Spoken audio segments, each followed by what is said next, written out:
সালমান আল ফারিসি রাদিয়াল্লাহু আনহু উনি আরব মানুষ ছিলেন না, নন আরব ছিলেন, পার্সিয়ান, ফার্সিতে কথা বলতেন, মানে ইরান থেকে এসেছিলেন।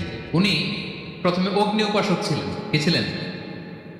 অর্থাৎ ওই যে জরাথুষ্ট যারা আগুন দেখলে এরা পূজা করে, আগুনের পূজা যারা করে, জরস্ট্রানিয়ান, এই ধর্মে বিশ্বাসী ছিলেন। আগুনের পূজা করতেন ইরানে। একদিন বাবা একটা কাজে পাঠিয়েছে, ওই কাজ করতে যেয়ে সে খ্রিস্টানদের গির্জা ক্রস করতেছিল। ছোট মানুষ গির্জা ক্রস করতে যেয়ে দেখে খ্রিস্টানরা কেমন যেন আলাদা ইবাদত করে, নামাজ পড়ে। এটা দেখে খুব ভালো লাগছে তার, খুব ভালো লাগছে। বাড়িতে এসে বাবারে বলে, বাবা আমি দেখলাম যে খ্রিস্টানরা তাদের চার্চে গির্জায় নামাজ পড়ে, এটা তো অনেক সুন্দর, আমরা যে আগুনের সামনে যা করি এটা তো ওইটা সুন্দর। বাবা বলে, খাইছে ছেলে তো আমার শেষ হয়ে যাবে। তো বলছে, না না বাবা, আমরা যে আগুনের উপাসনা করি এটাই ভালো। উনি বলেন, না, আমি অনেক চিন্তা করেছি, ওরা যেভাবে গডের কাছে চায় ওইটা শ্রেষ্ঠ। বাবার সাথে ছেলের সালমানের অনেক তর্ক বিতর্ক। পরে বাবা ভাবলেন, যদি ওকে না আটকায় তাহলে প্রভাবিত হয়ে সে খ্রিস্টান হয়ে যেতে পারে। তো ঝগড়া তর্ক বিতর্ক শেষে তার পিতা তাকে শেকলবন্দি করলো। কি করলো? পায়ে শেকল লাগায় রাখছে। কিন্তু ছেলে তো মনে মনে খ্রিস্ট ধর্মের প্রতি আকৃষ্ট হয়ে গেছে। তো ওই খ্রিস্টানরা তার সাথে লুকিয়ে যোগাযোগ করত। সালমান ওই খ্রিস্টানদেরকে বলল যে, তোমাদের খ্রিস্টান ধর্মের উৎপত্তি কোথায়? বলে, সিরিয়া। বলতেছে, এখান থেকে কোনো কাফেলা সিরিয়া যাবে না? বলতেছে, হ্যাঁ, মিশনারি ওয়ার্কে একটা কাফেলা আসতে যাবে। বলতেছে, যেদিন যাবে আমাকে বলবো। তো যেদিন যাবে তাকে এসে বলা হয়েছে তার বাবা নাই, সে শেকল ভেঙে শেকল সহ কাফেলার সাথে যে জড়িত হয়েছে।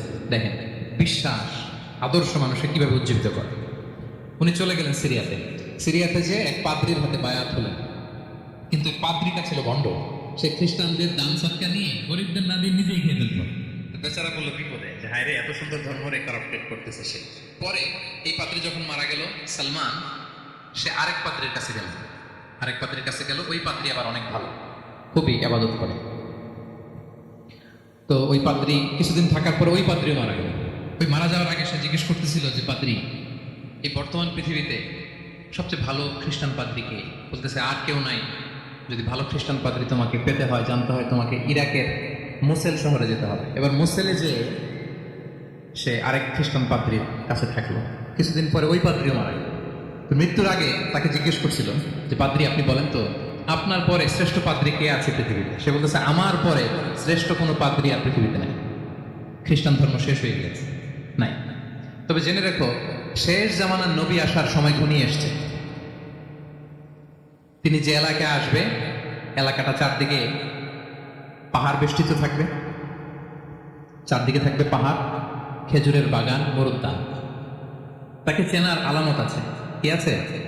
আলামত আছে। এক নম্বর আলামত হচ্ছে, ওই শেষ নবীকে দানের খাবার দিলে তিনি খায় না, কিন্তু উপহার দিলে সে নেয়, খায়। আর তার পিঠে দুই কাঁধের মাঝখানে একটা নবুয়তির মোহর আছে। যদি পারো তার কাছে যে বায়াত করো। সালমান আল ফারিসি পাগল হয়ে গেছে ওনার সন্তান পাওয়ার জন্য। কিভাবে যাবে, কিভাবে যাবে? তো উনি কিছু ছাগল পালতেন। একটা কাফেলা তিনি পেলেন, যে কাফেলা আরব কাফেলা, বনু কালবের কাফেলা, আরব দেশে যাচ্ছে। তাদের সাথে তিনি চুক্তি করলেন যে, আমার যত ছাগল আছে এই ছাগলগুলো তোমাদের দিয়ে দিবা, তোমরা কি ওই এলাকায় আমাকে পৌঁছে দিবা? তারা বললেন, হ্যাঁ, পৌঁছে দিবা। সব ছাগল দিয়ে দিলেন, রওনা হইলেন ওই এলাকায়। মাঝপথে তারা তার সাথে জুলুম করলো, অন্যায় আচরণ করলো। তাকে দাস হিসেবে বিক্রি করে দিল ইহুদিদের কাছে। ওয়াদি আল কোরা নামে একটা জায়গা আছে, ওখানকার এক ইহুদির কাছে বিক্রি করে দিল। সে ইহুদির কাছে দাস হিসেবে থাকতে আরম্ভ করল। অনেকদিন পরে মদিনার পূর্ব নাম কি দেখি কে বলতে পারেন? হ্যাঁ, মাশাআল্লাহ, তো মদিনার পূর্ব নাম হচ্ছে ইয়াসরিব। তো ইয়াসরিবের এক ইহুদি, বনু কুরাইজার ইহুদি, সে আসছে ওয়াদি আল কোরাতে তার কাজিনের কাছে। এসে দেখে নতুন এক দাস পাইছে, বলছে, আমি কিনবো, তুমি কিনতে চাও? তার কাছে বিক্রি করে দিল। তখন ইয়াসরিবের ওই ইহুদি বনু কুরাইজা সালমান আল ফারিসিকে নিয়ে ইয়াসরিবে চলে গেল। সুবহানাল্লাহ। মদিনার আগের নাম কি? বিষ্ণু ইসলাম মক্কা থেকে হিজরত করে কিছুদিন পরে কই যাবেন? সত্যের অনুসন্ধানে যদি আপনি হন, সত্য আপনি পাবেনই, সত্যের কাছে আপনি পৌঁছাবেন, এতে কোনো সন্দেহ নেই। দেখেন, বিষ্ণু ইসলাম ওই এলাকায় আসবেন, আসার আগে আল্লাহ তাআলা সালমানকে নিয়ে ওখানে পৌঁছাই দিয়েছে। তিনি ওখানে থাকলেন, দীর্ঘদিন থাকলেন, খেজুর বাগানে তিনি কাজ করেন আর অপেক্ষা করেন যে কবে বিষ্ণু ইসলাম আসবেন। একদিন তিনি খেজুর গাছের উপরে কাজ করতেছেন, হঠাৎ ইহুদিরা বলা বলি করতেছে, আজকে ওই মক্কা থেকে কোন এক লোক নাকি আসছে কোবাপল্লীতে, সবাই বলে সে নাকি নবী, সবাই বলে সে নাকি। এই কথা শুনে উনি খুশিতে ওই খেজুর গাছ থেকে ধপাস করে নিচে পড়ছে। নিচে পড়ে মালিককে বলতেছে, কে আসছে কে আসছে। এই কথা শুনে মালিক রেগে মেগে তাকে মারতে আরম্ভ করলো, তো তোমার জেনে কি লাভ, যাও এখান থেকে। তার মানে সুবহানাল্লাহ, সালমান আল ফারিসি তিনি জেনে গেলেন যে বিষ্ণু ইসলামের আগমন ঘটেছে। আপনারা জানেন যে হিজরতের যে রুটটা, বিষ্ণু ইসলাম সরাসরি ইয়াসরিবে বা মদিনায় না ঢুকে প্রথমে কোবাতে ঢুকেছেন, কোবাপল্লীতে কিছুদিন ছিলেন, মসজিদে কোবা নির্মাণ করেছেন। তো তিনি তো সত্যের সন্ধানী হয়ে পাগল, আল্লাহর কাছে সবসময় দোয়া করতেন, আল্লাহ সেই আখির জামানার নবীর সন্ধান যেন আমি পাই। সালমান আল ফারিসি রাদিয়াল্লাহু তাআলা আনহু, ওই যে তার পাদ্রী শিখিয়ে দেয়া যে আলামত, তিনি দেখলেন ঠিকই তো ইয়াসরিবের দুই দিকে হাররা আছে, মানে পাহাড় বেষ্টিত, আবার খেজুরের বাগান আছে। এবার তিনটা যে আলামত দিয়েছিল, ওই আলামত চেক করার জন্য কিছু খেজুর নিয়ে কুবায় চলে গেলেন। কুবায় যেয়ে দেখেন বিষ্ণু ইসলাম সাহাবাদের নিয়ে বসা। তো তিনি বিষ্ণু ইসলামের পরিচিত হয়ে বললেন, এই যে কিছু সাদাকার খেজুর আমি আপনার জন্য এনেছি, নেন।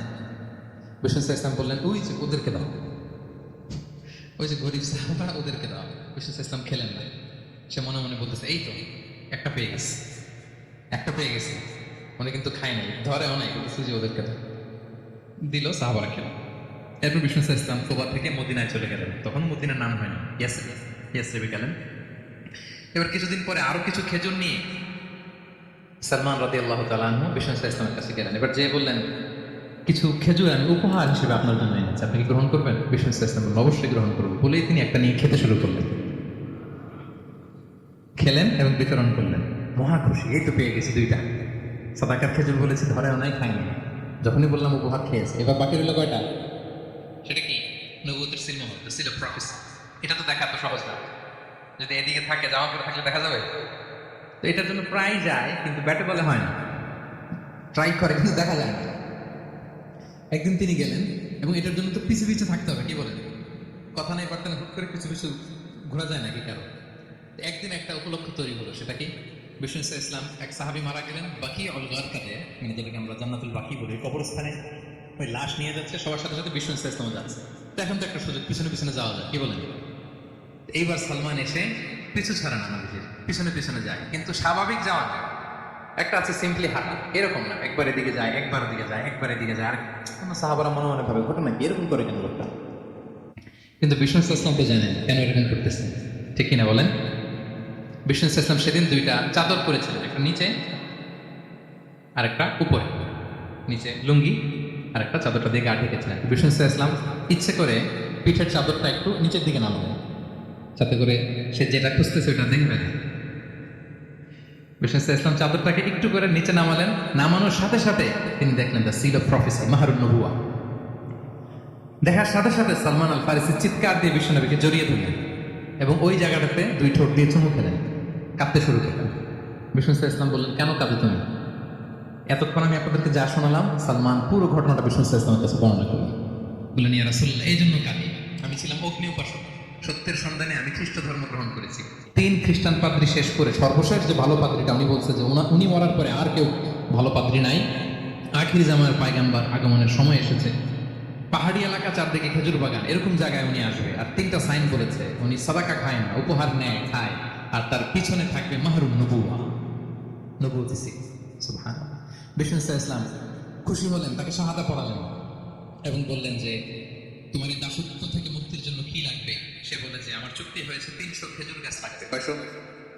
বিষ্ণু ইসলাম বললেন, কে আছো তোমাদের ভাইকে সাহায্য করবা? কেউ 20টা, কেউ 30টা, কেউ 40টা। সব সাহাবারা ডোনেট করে 300 খেজুর দিয়ে দিলেন, খেজুরের গাছ হয়ে গেল। আর 40 গ্রাম স্বর্ণ, এটাও দিতে হবে। তো কোন এক যুদ্ধে বিষ্ণু ইসলাম একটা ছোট্ট স্বর্ণের টুকরে পেয়েছিলেন, বললেন, যাও এটা নিয়ে ওজন দাও, ওজন দিলে দেখবা হয়ে গেছে। ওইটা নিয়ে ওজন দেওয়া হলো, দেখা গেল মুহূর্তে একেবারে সমানে সমানে 40 গ্রাম হয়ে গেছে। সালমান আল ফারিসি রাদিয়াল্লাহু তাআলা, তারপর থেকে মৃত্যুর আগ পর্যন্ত বিষ্ণু ইসলামের সাথে ছিলেন, সবগুলো যুদ্ধে অংশগ্রহণ করেছেন। এবং 5ম হিজরিতে ওই যে পরীক্ষা খননের কথা আমরা জানি না, দ্য ব্যাটল অফ ট্রেন্ট, এই বুদ্ধিটা আসছিল সালমান রাদিয়াল্লাহু তাআলার মাথা থেকে। এটা হচ্ছে ওনার ব্রেন চাইল্ড, কারণ আরব দেশে এরকম পরীক্ষা খনন করার ট্রেডিশনই ছিল না। উনি তো আরব দেশের না, আসছে পারস্য থেকে। ওনার এই বুদ্ধি পরামর্শ নিয়ে বিষ্ণু ইসলাম 5ম হিজরিতে পুরো মদিনার চারদিকে খনন করে এই পরীক্ষা করেছিলেন।